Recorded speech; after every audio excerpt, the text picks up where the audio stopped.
Em nome de Patris et Filii et Spiritus Sancti. Amém. Estamos então, caríssimos, é o 6º dia da nossa novena, né? 6º dia da novena de Pentecostes. Hoje estamos na quarta-feira. Então, caríssimos, assim, essa é uma das funções primordiais, aí tão importante para nós, do Espírito Santo, a iluminação. A iluminação. E nós esperamos o aviso, hein? Obra do Espírito Santo, a obra do Espírito Santo. A iluminação do Espírito Santo, de fato, vem desde, claro, e principalmente, desde o interior da alma humana. Né? É lá o palácio onde mais Deus trabalha, mais intimamente a nossa trabalha. É de lá que tem que vir toda a inspiração, toda a iluminação do Divino Espírito Santo. Mas ele vai iluminando até, a dizer com Jesus, né? Até as coisas, vos revelará até aquilo que há de vir, até as coisas futuras. Né? Até as coisas futuras. E isso nos importa sobremaneira, para podermos discernir. Vejam, o Evangelho hoje mesmo deixa claro isso. Né? Os homens estarão vos matando e pensando que com isso prestam serviço a Deus. Que iluminação é esta? Não é do Espírito Santo. Então, é difícil de discernir. É preciso estar muito ligado a Deus, para poder discernir aquilo que vem realmente do Espírito Santo de Deus. Como é que podem os homens ser tão cegos a respeito do tempo que nós vivemos? Pensais que esta gente que está aí, com esse plano tremendo de destruição da igreja e da humanidade, eles acham que hajam por que luz? Por que luz? Olha, não falta entre eles aqueles que fazem a coisa pensando que estão sob o Espírito Santo de Deus. Vejam, queridos, eu tenho dito isso, é doutrina da igreja, isso não precisa ser um grande sábio para saber isso. O pecado grave não se faz sem consciência de estar se fazendo pecado grave. Né? Então, Jorge Mário Bergoglio, tomemos o exemplo maior. Né? Não é possível que ele esteja comandando a destruição da igreja sem ter consciência disso. Né? Mas não só ele. Esses dias eu estava escutando um trechozinho da pregação do Olavo de Carvalho. Né? Então, ele falando aqui de São Paulo, da instalação de um grupo desses, acho que era pró-aborto. Né? Então, alugaram um edifício, uma sede da arquidiocese. Né? Mas ele seguiu, o Olavo de Carvalho foi seguindo as ligações deste movimento e claramente se vê que ele é absolutamente contra a igreja, contra a doutrina da igreja, é um movimento satanista. Então ele diz, bom, mas e esse cardeal arcebispo que aceita e aluga para esta gente, esse homem não sabe? Não investigou? Que grupo é esse ao qual ele estava abrigando? Não, diz ele. Com certeza sabe. Ele faz isso conscientemente. Ele está excomungado. Esse maldito. É um maldito excomungado. Enganando a Santa Igreja de Deus. O maldito. Ele não sou eu o excomungado. Ele é o excomungado. O excomungado. E assim vai, de alto a baixo. Quer dizer, o pecado grave não é que não tenha a iluminação da consciência. Tem sim, tem sim. Não se pode dar-se sequer por culpa. Isso é sem querer, não. Né? Age por querer, com plena iluminação da consciência. Então, assim também essa gente do mundo, queridos. Né? Eles sabem e querem servir a Lúcifer. São satanistas. Eu já disse, repeti tantas vezes aqui, o satanismo, bom, se na década de 70 a 80 se enchia um subterrâneo, mas é um estádio, com 70 mil satanistas, todos eles atravessados por todos os demônios, mas que se dirá em 2023, 40, 50 anos depois? Algum padre com medo de que agora venha para o Brasil. Mas nós já temos templos deles nas nossas grandes cidades. Agora vai vir para... Há muito tempo já construíram os seus templos, seus edifícios. Está cego o pobre do padrezinho, não sabe das coisas. Então, não falta luz aí, não falta claridade. Eles foram para o lado das trevas porque querem, conscientemente, deliberadamente. Pecado gravíssimo. Isso é pecado de condenação. São pecados de condenação, de danação eterna, de inferno. É isso que é. Não se faz aquilo que são. Estamos ainda, a Márbia nos mostrando ontem, né? Depois da missa. Olha, gente, está tudo. Eles estão tentando nos transformar, tirar a nossa humanidade, extinguir a nossa humanidade, até o ar, as vestes, as roupas, né? Os tecidos.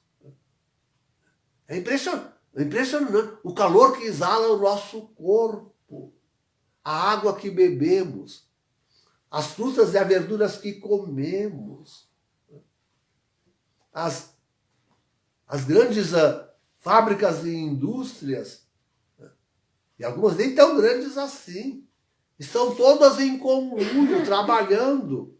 A visita de Klaus Schwab aqui no Brasil não foi assim despreparada, nem em vão. Eles já estão há décadas trabalhando nisso tudo. Há décadas trabalhando.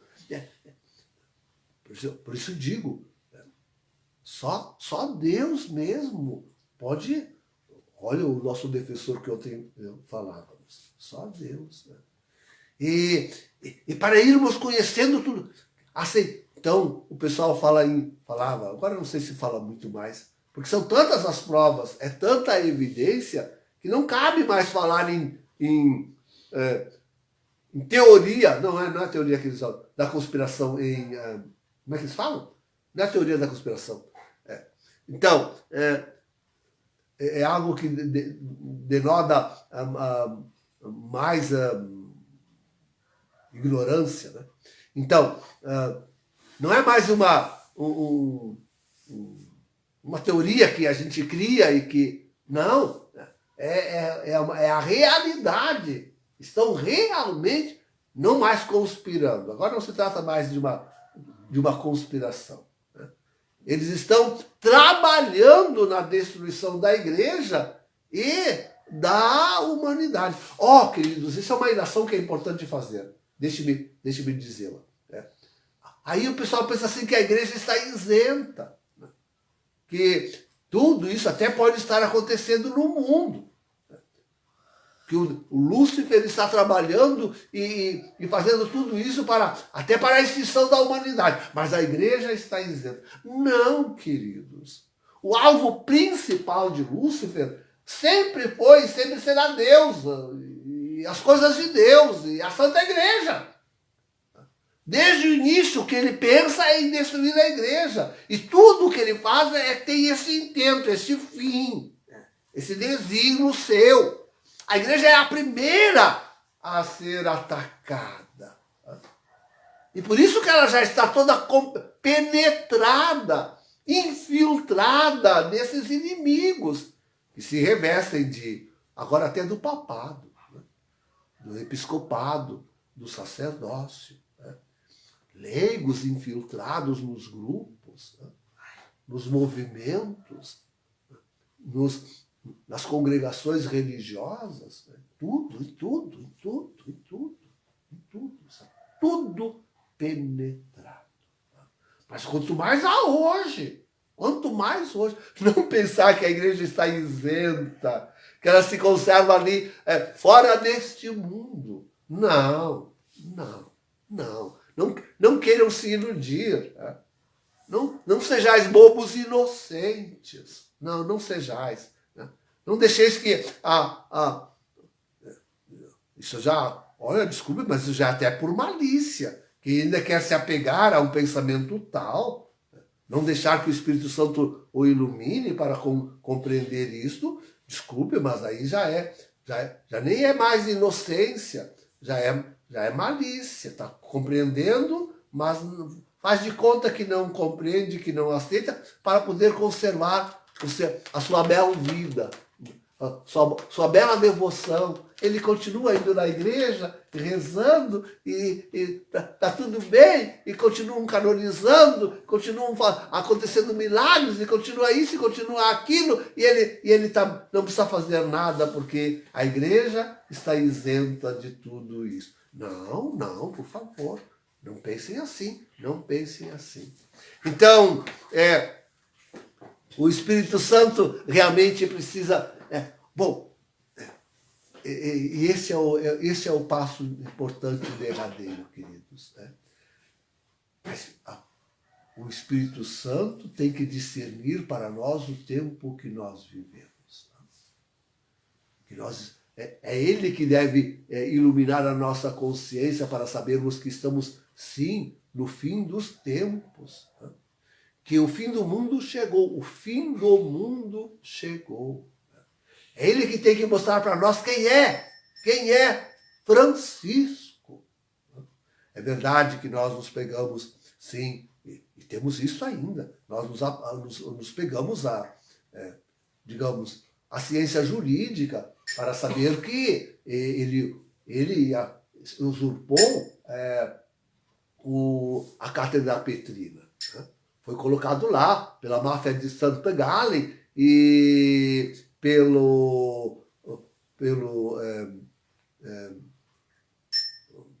como é que se diz? Pelos inimigos da Santa Igreja Católica, trabalhando desde lá dos Estados Unidos. Né? O Deep State. Sim, a Primavera Católica.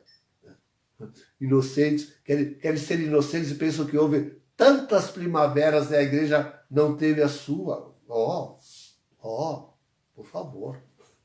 Quem ainda hoje é inocente, olha, estou falando agora de Bento XVI. Quem ainda hoje é inocente e pensa que o Vaticano II foi só uma bênção para a igreja, por favor, ei, isso aí já não é mais inocência.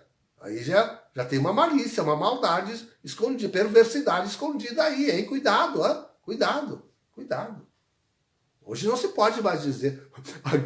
E tem quem vai dizer que a teologia da libertação ou a heresia da libertação seja uma bênção. Por favor. Aí já é dolo. É dolo mesmo. Duro. Aquele que leva para o inferno. Então, queridos, sim, hoje nós podemos nos apegar até a estas realidades científicas, jurídicas, para saber que o Francisco é ilegítimo. Né? Mas o Espírito Santo tem que iluminar para a gente poder interpretar as Escrituras. Apocalipse 13, 11 e seguintes. E reconhecer que este homem é o ímpio, aquele de que já falava São João. Até aquele do qual falou Jesus, como São Paulo nos mostra. Né? daquele do qual falou Jesus e preveniu Jesus. Jesus disse, virá o anticristo. Jesus já tinha prevenido sobre isso. Ele pessoalmente tinha prevenido os apóstolos sobre isso. Então, é o Espírito Santo que tem que nos iluminar. E quando eu digo assim, querido, não, e mais, assim, mais, a atitude correta a tomar diante de todas essas realidades. Eu tenho rezado todos os dias, pelo menos 2 vezes por dia, dizendo que tanta gente vai tomando consciência, mais ou menos, daquilo que acontece na igreja e no mundo, e se levanta, e tantas vezes em revolta, e por grande parte desorientados, não sabem o que fazer. E esse é o ponto. Que atitude tomar diante de tudo isso? A gente que vai aceitando a iluminação do Espírito Santo, vai deixando que o Espírito Santo nos ensine e nos mostre o que está acontecendo, mesmo através de provas jurídicas e evidências cabais, que atitude tomar? O que fazer diante de tudo isso? Então, também isto é obra do Espírito Santo, da sua iluminação, da sua graça, da sua força, da sua coragem que ele tem que nos dar. Quando eu penso em nós, em vós, que tivesses tanta coragem, Deus vos dê perseverança. Tá? Porque muitos têm coragem, mas depois não conseguem perseverar. Mas para tomar a atitude que tomastes vindo, abandonando tudo, e de tão longe, alguns de tão longe. Isso também tem que ser levado em consideração. O estar longe, de ver de longe. Né? Não é todo mundo que tem essa docilidade à iluminação do Divino Espírito Santo. Mas tudo isso é importante. Veja, o Espírito Santo, tudo isso é importante para nós podermos agir corretamente. Não só ver, saber, mas ter também coragem de fazer aquilo que deve ser feito. Esta é a iluminação última do Espírito Santo. Quando a sua luz é tão clara, tão nítida sobre nós, que nos dá força, ânimo, coragem de fazer aquilo que nós devemos fazer. E não há muita coisa a fazer, não, queridos. Nós estamos certos. Não há muita outra coisa. Alguém dirá, ficar no seu apartamento, na sua grande cidade, à beira-mar, essa é a iluminação do Espírito Santo. Não é, hein? Isso não é a iluminação do Espírito Santo. Ainda não recebeu aquela iluminação que dá coragem. Talvez até queria no fim dos tempos e se associe a algum grupo e não sei o quê. Né? Mas Deus ainda não deu aquela coragem para abandonar tudo e fazer algo semelhante ao que vós estáis fazendo. Isto é a iluminação do Espírito Santo, a iluminação final. Esta é a carregada da sabedoria do Espírito Santo, dos seus dons maiores. Então, queridos, sim, o Espírito Santo é que nos dá a ciência, que nos ilumina, que nos dirige, que abre para nós os caminhos, nos ilumina. Realmente ele é o iluminador. Né? É na sua luz que veremos o Pai. Em nome do Pai, do Filho e do Espírito Santo. Amém.